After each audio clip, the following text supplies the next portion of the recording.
எல்லாத்துக்கும் ஹாய் வணக்கம் and welcome back to Jaya's life.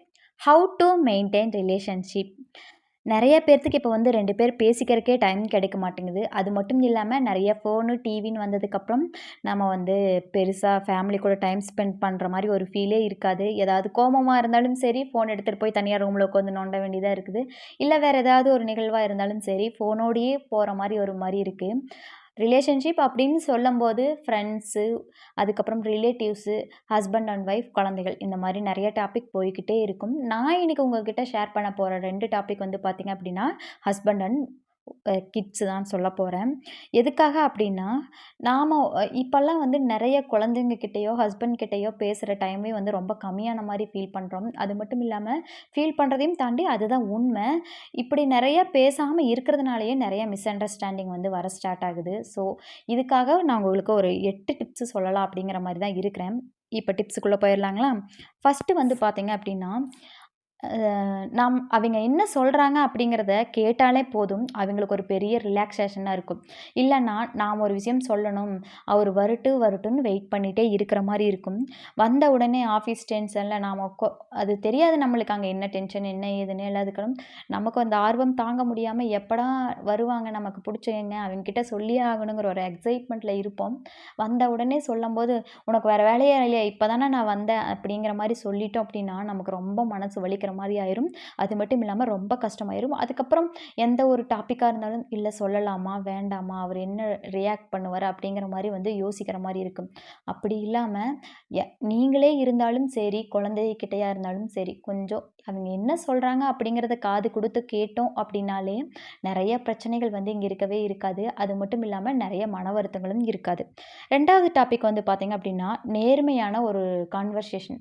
நேர்மையான கான்வர்சேஷன்னா ஏதா ஒன்று விஷயம் அவங்க கிட்ட சொல்லாமையோ இல்லை அவங்க நம்மக்கிட்ட சொல்லாமையோ ஏதோ ஒரு விஷயம் போயிட்டுருக்கு அப்படின்னா அது எப்போ இருந்தாலும் நமக்கு ஒரு பதட்டத்தை ஏற்படுத்த தான் செய்யும். இது எப்போ அவங்களுக்கு தெரியும் இல்லை எப்போ அவர் நம்மக்கிட்ட கேட்பாரு அப்படிங்கிற மாதிரி ஒரு பயத்திலேயே போயிட்டுருக்கிற மாதிரி இருக்கும்.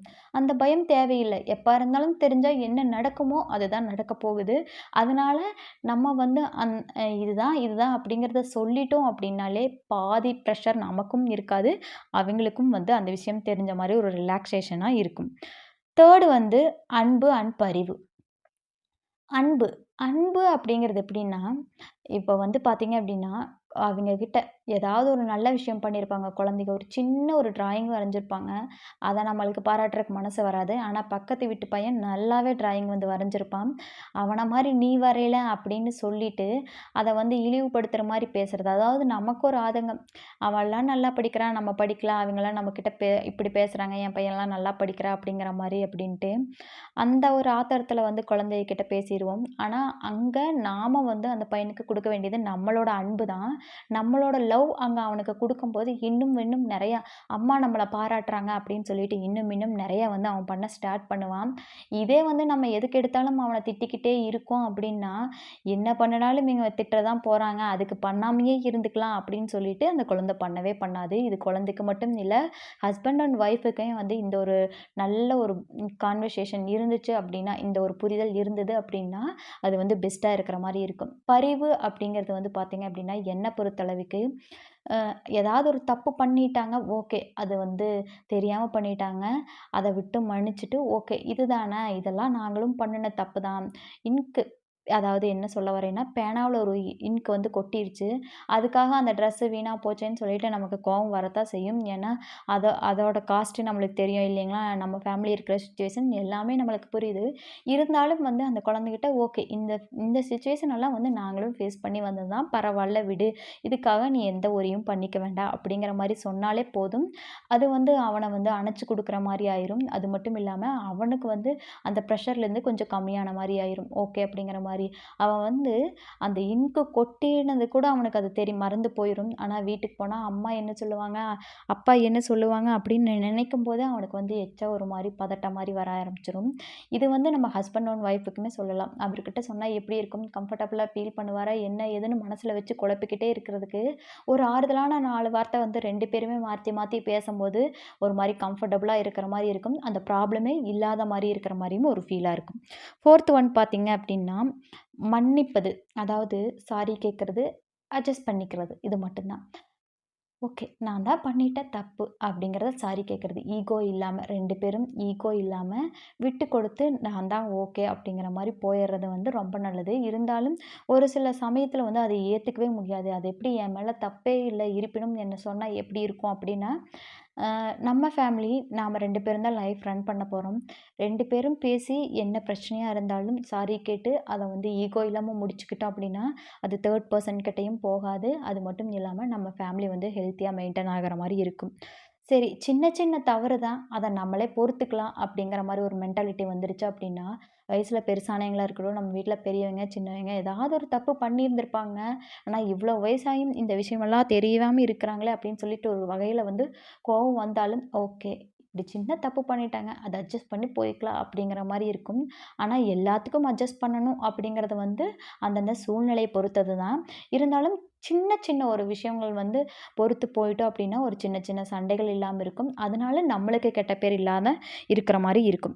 அடுத்தது வந்து பார்த்தீங்க அப்படின்னா, 5த்து வந்து நேரம். நம்ம ஃபேமிலிக்காக கண்டிப்பா ஒரு டைம் ஸ்பெண்ட் பண்ணியே ஆகணுங்க. நான் எவ்ரி வீக் வந்து என்னோட வீக்கெண்ட்ல நான் சொல்றது வந்து, இது என்னோட ஃபேமிலி டைம் அப்படின்னு சொல்லிட்டு, நம்ம ப்ராப்பரா அத பண்ணலினாலும், அது நம்ம மைண்ட்ல இருந்துட்டே இருக்கணும். இது நம்மளோட ஃபேமிலிக்கான டைம்னு 2 பேரும் சேர்ந்து என்ன டிஸ்கஸ் பண்றது, ஃப்யூச்சர்ல எப்படி இருக்க போறோம், என்னென்னலாம் மாத்த போறோம், எப்படி எப்படியெல்லாம் இருக்க போறோம் அப்படிங்கிறத வந்து டிசைட் பண்றதுக்கோ, இல்ல உங்களோட ஏதாவது ஒரு பாஸ்ட் மெமரீஸ வந்து கிரியேட் பண்ணிக்கிறதுக்கோ, ஏதோ ஒண்ணுக்கு வந்து நேரம் வந்து கொஞ்சம் ஒதுக்கணும் அப்படின்னா தான் 2 பேத்துக்குள்ள இருக்கிற ஒரு அண்டர்ஸ்டாண்டிங் வந்து இன்னுமே அதிகமாற மாரி இருக்கும். அது மட்டும் இல்லாம ஒரு ஒரு ஒரு பாண்ட் வந்து கிரியேட் ஆகும். ஒரு லவ் பாண்ட் வந்து கிரியேட் ஆகி போயிட்டே இருக்கிற மாரி இருக்கும். டைமே இல்லாம இருந்துச்சு அப்படின்னா, புரிதல் வந்து கம்மியாகிற மாரி தான் இருக்கும். அதுக்கப்புறம் ஏதாவது ஒரு சின்ன ஹெல்ப் பண்ணா கூட, ஓகே. Thank you. என்னோட ஃபேமிலிக்காக நீங்க இத பண்ணியிருக்கீங்க. அதுக்காக தேங்க் யூ அப்படின்னு சொல்லிட்டு, நம்மளோட தேங்க் யூ வந்து அவங்கள இன்னும் இன்னும் நெறைய வந்து நமக்காக பண்ண வைக்கிற மாரி இருக்கும். நம்ம எதுக்குமே வந்து தேங்க் பண்ணாம விட்டோம் அப்படின்னா, அவங்களுக்கே ஒரு சலிப்பு ஏற்பட்டுரும். சரி என்ன பண்ணாலும் எந்த ரியாக்ஷனுமே வரமாட்டேங்குது. அதுக்கு எதுவுமே பண்ணாம இருந்துக்கலாம் அப்படிங்கிற மாரி ஆயிக்கும். அடுத்தது 7த் வந்து பார்த்தீங்க அப்படின்னா, மத்தவங்களோட ஐ கான்டாக்ட்ட வந்து நம்ம அது மரியாதை குடுக்கணும். அவிங்க பேசிட்டு இருக்கும்போது நாம பாட்டுக்கு ஃபோன் யூஸ் பண்றதோ, இல்ல வேற எங்கேயாவது பார்த்துட்டு மத்தத அதுல கவனம் வச்சுட்டு, இதுல கவனம் வைக்காம இருந்தோம் அப்டின்னா, அவிங்க வந்து நம்மகிட்ட அதுக்கப்புறம் ஒரு கான்வர்சேஷன வந்து பில்ட் பண்ணவே மாட்டாங்க. அப்படியே விட்டுருவாங்க. நம்மளுக்கு இன்ட்ரெஸ்ட் இல்ல அப்படின்னு சொல்லிட்டு, மத்தவங்க பேசுறாங்க ஆப்போசிட்ல ஒரு பெர்சன் அப்படின்னா, அதுக்கு வந்து ரெஸ்பெக்ட் குடுத்து, நம்ம அதுல வந்து கவனமா பார்த்துக்கிட்டோம் அப்படின்னாலே, இந்த பிரச்சனைகள் வந்து ரிலேஷன்ஷிப்ல ஒரு சில பிரச்சனைகள் இல்லாம நம்ம தடுத்துக்கலாம். 8த் வந்து பார்த்தீங்க அப்டின்னா, சப்போர்ட்டா இருக்கிறது. ஓகே. ஹஸ்பண்ட் வந்து ஒரு வேலையில இருக்காரு. ரொம்ப முடியல. அந்த வேலை ரொம்ப டார்ச்சரு. ஆனா போகணுங்கிறது சிச்சுவேஷன்ல தான் இருக்கு. ஃபேமிலில அவர் ஒரு ஆள் மட்டும் தான் ஏர்ன் பண்றாரு. வேற யாரும் ஏர்ன் பண்ணல. அவரு முடியலன்னு சொல்லும்போது, ஒய்ஃப் வந்து ஒரு கட்டத்துக்கு மேல, ஓகே. நான் உங்களுக்கு சப்போர்ட்டா இருக்கிறேன். உங்களுக்கு என்ன தோணுதோ அத பண்ணுங்க. நான் உங்களுக்கு சப்போர்ட்டா இருக்கிறேன். ஆனா ஃபேமிலியும் யோசிச்சுக்கோங்க. எனக்கு தெரியும் நீங்க அதுக்குள்ள ஒரு நல்ல ஒரு வேலைக்கு போயிருவீங்க அப்படின்னு சொல்லிட்டு, சரி உங்களுக்கான டைமு உங்களுக்கு எப்படி தோணுதோ அப்படி பண்ணுங்க. நான் உங்களுக்கு சப்போர்ட்டா இருக்கிறேன் அப்படின்னு சொல்லி சொன்னாலே போதும். அவங்களுக்கு இன்னும் வந்து எனர்ஜி ஏறுன மாரி இருக்கும். அது மட்டும் இல்லாம அதுக்காகவாவது அவங்க வந்து ஒரு வேலைய தேடிக்கிற மாரி இருக்கும். இதுவே நம்ம வந்து இந்த வேலைய விட்டு போட்டு என்ன பண்ண போற? அப்படி இப்படின்னு நம்ம கண்டபடிக்கு பேச ஸ்டார்ட் பண்ணிட்டோம் அப்படின்னா, அதுவே வந்து வேலையும் போன டென்ஷன விட, நாம இப்படி பேசிட்டோமே அப்படின்னு சொல்லிட்டு அவங்களுக்கு ரொம்ப ஹர்ட்டிங்கா இருக்கும்.